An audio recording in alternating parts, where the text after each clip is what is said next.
Hello, my name is José Armando López Celis. I work for the National Center of Metrology, CENAM.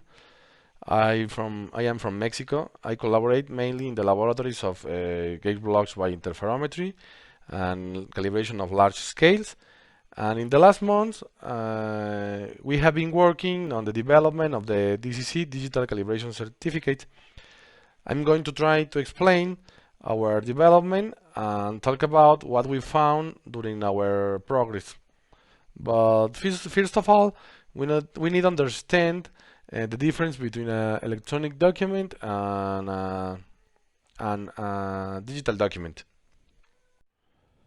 An electronic document is a content in an electronic medium, and that electronic medium can be a cassette or floppy or SD card or magnetic type or hard disk drive, CDs or DVDs.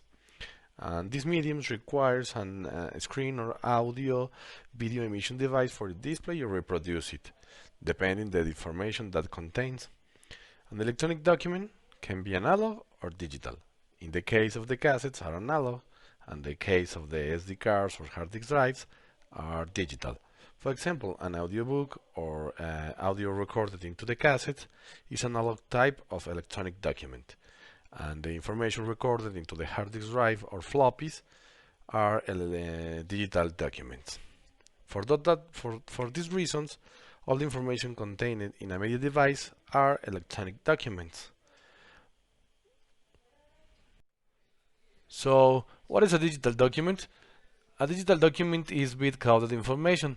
The information on the digital documents is encoded data converted into the digits zeros and ones, and that representation is only intelligible by the machines and not by the human sense. For that, if we need read or write some of one digital document, we need a device capable of understand the bit-coded information.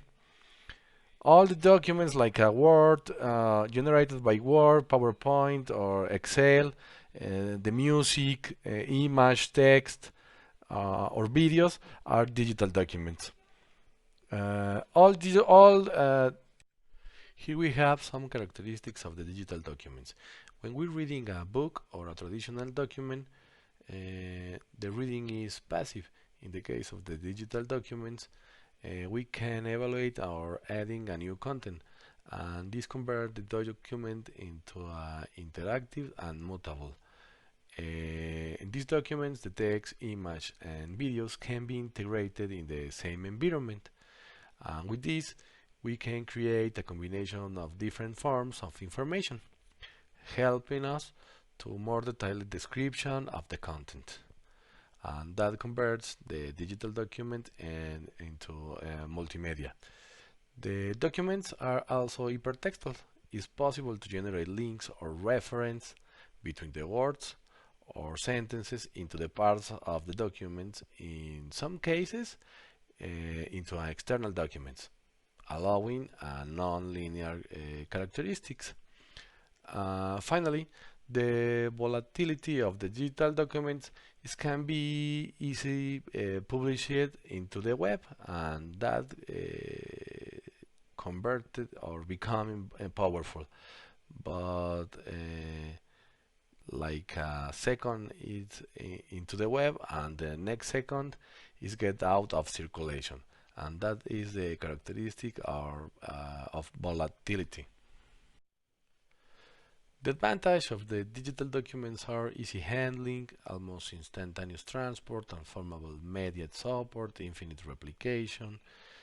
That is, all of this is we can move a digital document into the hard disk drive or the USB memory or SD card, and infinite replicate the document, and instantaneous move the one place to another. So another advantage is the reliability and authenticity control. We can validate our document with a encrypted signature and validate our document. The disadvantage of the digital documents, maybe the most important of them, is the needed of the electric energy and a media device to display or reproduce it. Another disadvantage are anti-ergonomic, but even with the technological advances, still will decrease in the next future maybe. Another disadvantage is the physical and logical fragility.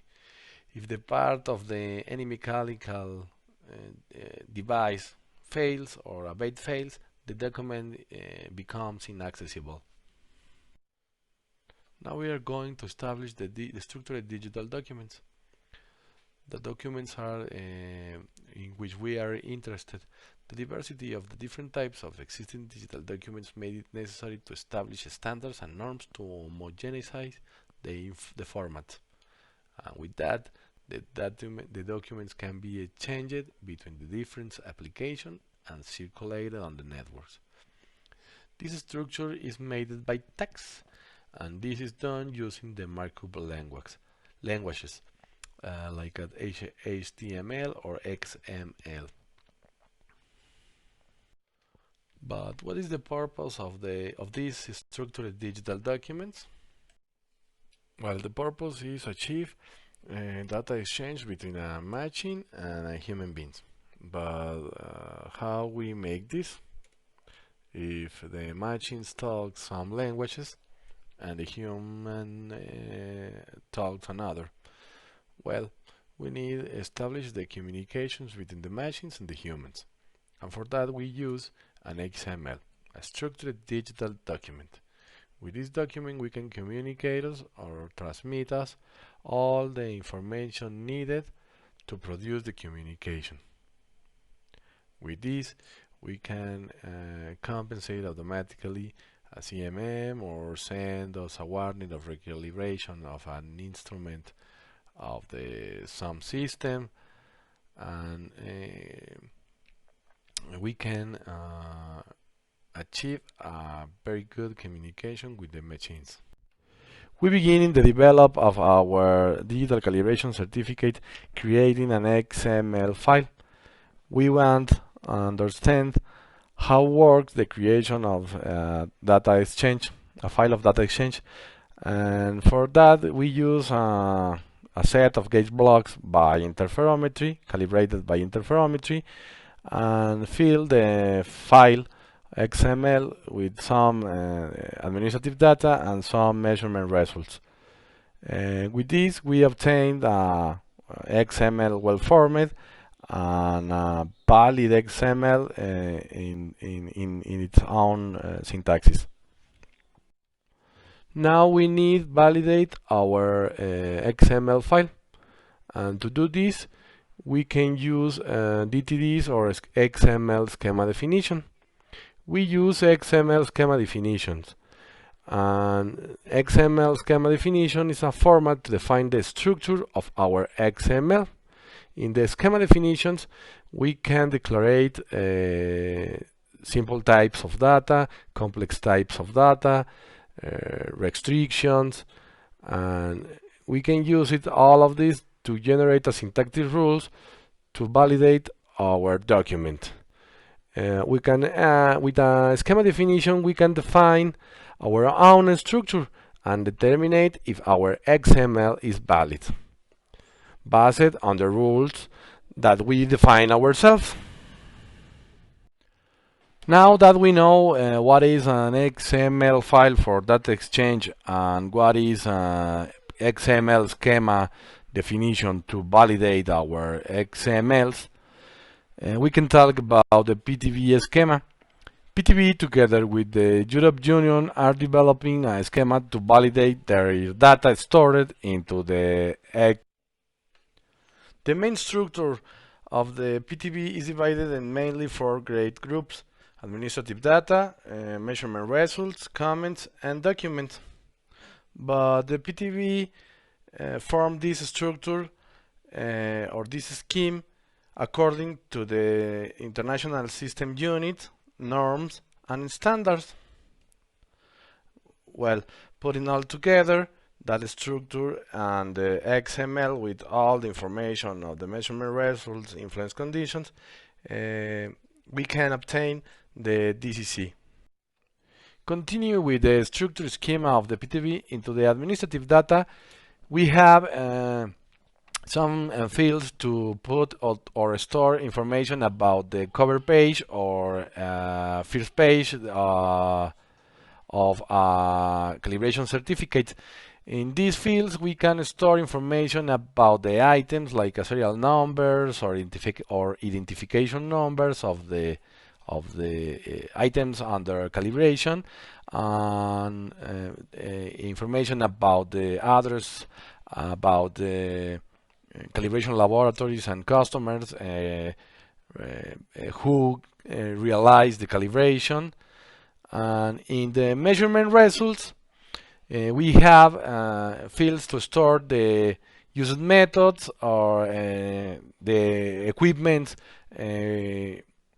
we use for realize the measure, influence conditions like temperature, humidity conditions, pressure, and obviously the values of the measurement results.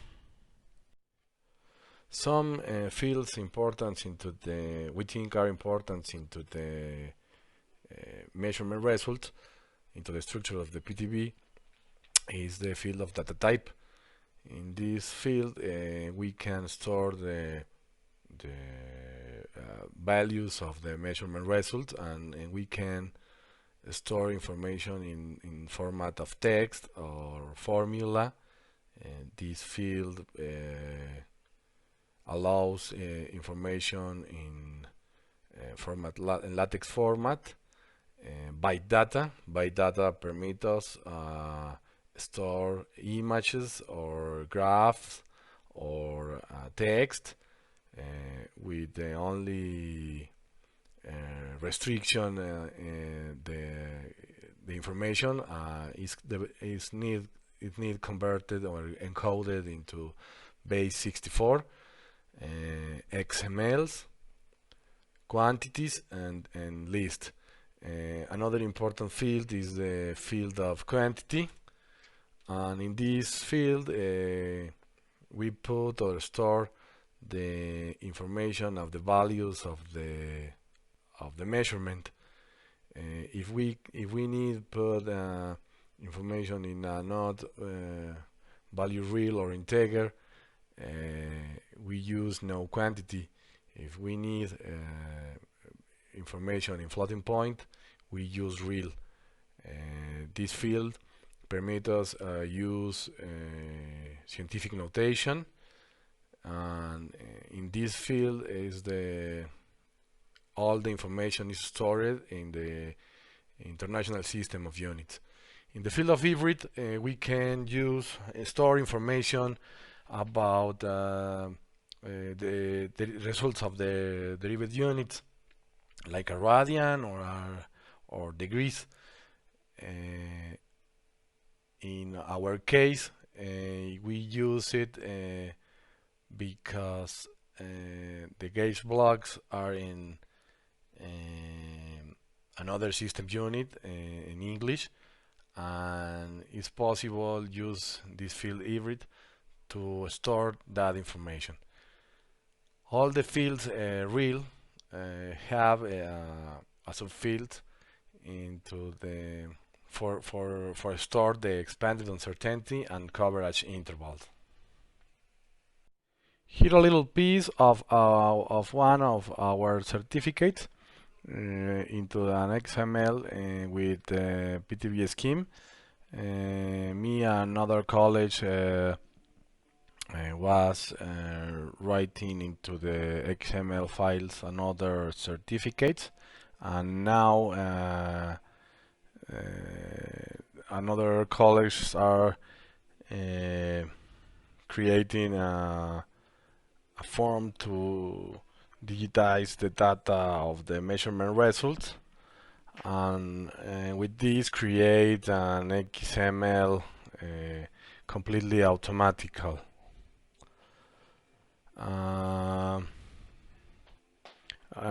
in the page of presentations is another video about digital calibration certificates, and he explains the way to create properly the XML with the software LabVIEW. Actually, we have 3 or 4 of our calibration certificates into an XML. These XMLs are validated with a PTV scheme.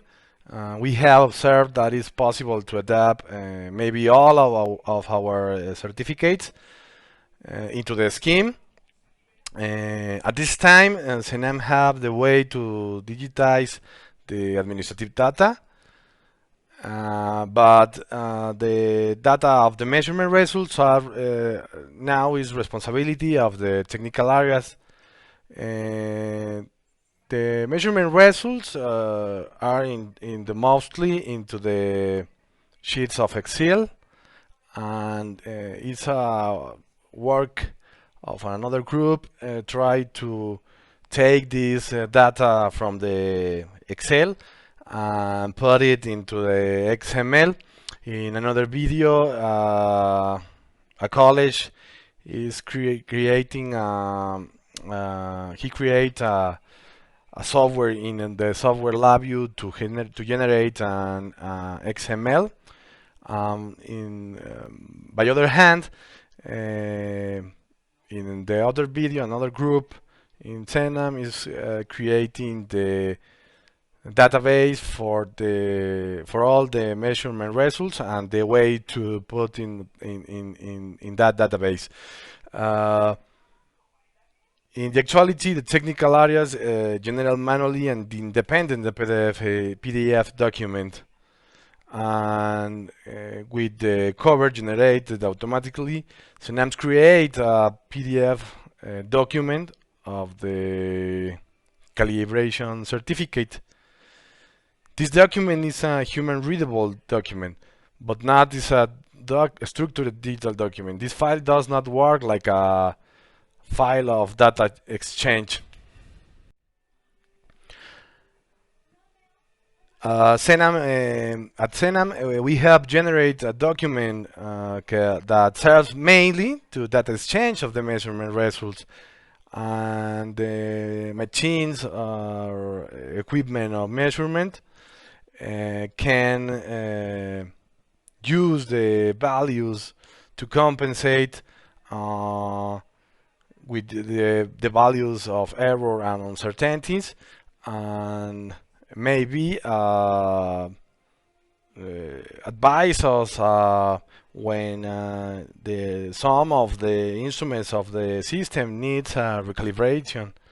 Of course, in the schema of PTV encoded in base 64, we put it a human readable document like an extra, no? In a PDF format. Well, that's all. Thank you very much for your attention. Any question, no doubt, in communicate with me. My email is jolopez@cenam.mx. Many thanks for your attention. Thank you.